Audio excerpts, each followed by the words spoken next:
And that's all because of your back injury from your squatting. You're 600 pounds, right? Yeah, well, actually, I had it when I was younger, and then that's what caused the squat injury, and then Mm, so on. mm. So a dysfunctional pattern caused the injury when I loaded my system, and then I started having to recover from that.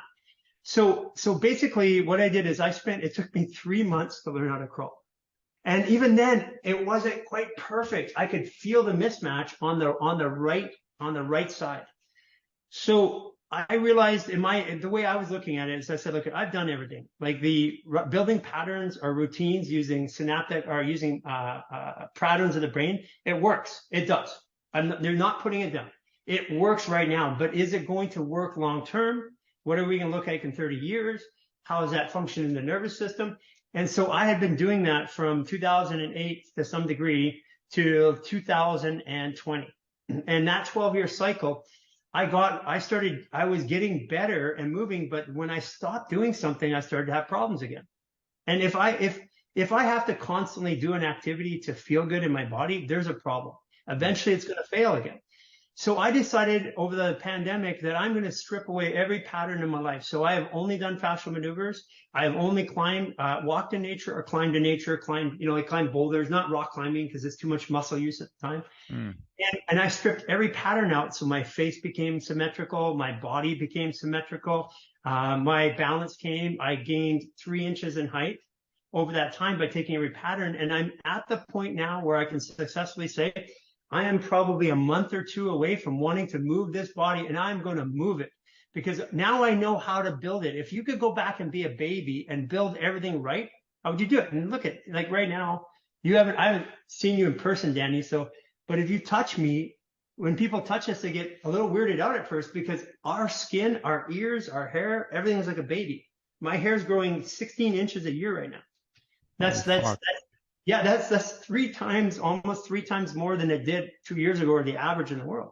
So basically, if I'm picking this up correctly, you stop doing all the things that you've been doing to unprogram yourself or get kind of this idea of just recrawling, rewalking, take everything that you've been doing away, all the presses, all the pulling, all this stuff, just fascial maneuvers, walking and crawling and climbing. You did that as a way to unprogram yourself, correct? And so basically, we are a fluid adaptive biological computing system. Take spirituality out of it. Our spirituality comes into this system, this computer, and it operates it. Okay. So we take inputs and outputs. We have computer programming language. The body has buttons you can push to create hormones and all kinds of things. I can create serotonin, oxytocin, dopamine rushes. I can give you heroin, and I can give you cocaine in your body just by a breath and a moment and a touch. So the idea is, it's a computer. So I defragged my hard drive, cleared it out, wiped it out. It took me 3 years, but people can do this now in a year or less. Okay. And then your skin it's more stretchy, like a baby, you said. You're growing hair and you're hold on, because this is interesting. And I have bad vision and I'm bald. Not that it's bad, like it's part of me. But are there ways to go ahead and regrow hair? Are there ways to?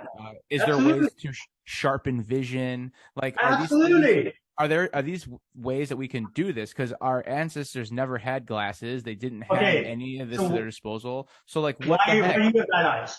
Okay, the question is, why are your eyes bad? So I've always learned that it was genetic. It's a gene that I've got from my parents or my grandparents. And now that we talk about epigenetics and we can talk about changing the expression based on internal and external environments, what can I do to sharpen my eyes and my hair now? Okay, well, let's just say this way. Let's just talk about how the eye works. What happens is all these muscles around the eye, what they do is they flex and they change the shape of the cornea and the lens. And it's a malshaping issue. So my eyes now, you notice me over the last couple of years, I started wearing glasses once in a while. I'm doing this on purpose to actually take the stress off as I'm doing the change. And what I'm doing is I'm rebuilding because my face was torqued. You see my face being more symmetrical. That torque means that muscles on one side are tighter than muscles on the other. And eventually that leads to, I can't form the right shape because your eyes are working with the same input. And if you're balanced, they use the same muscles to do it, but all of a sudden they go unbalanced and it has to compensate and use other muscles. Uh, So if we get all torqued out because of stress, anxiety, or life, and that's what people, you look at their faces today, they're torqued. And so the idea is, yes, everything in the body is, we're a computer. We can defrag our hard drive, we can rebuild it, and that's what I'm doing. I'm doing it on myself because I can tell people all day long, and they'll say, where's the science on it? We'll be arguing for the next 30 years, or I can just do it. So, and it's not just me.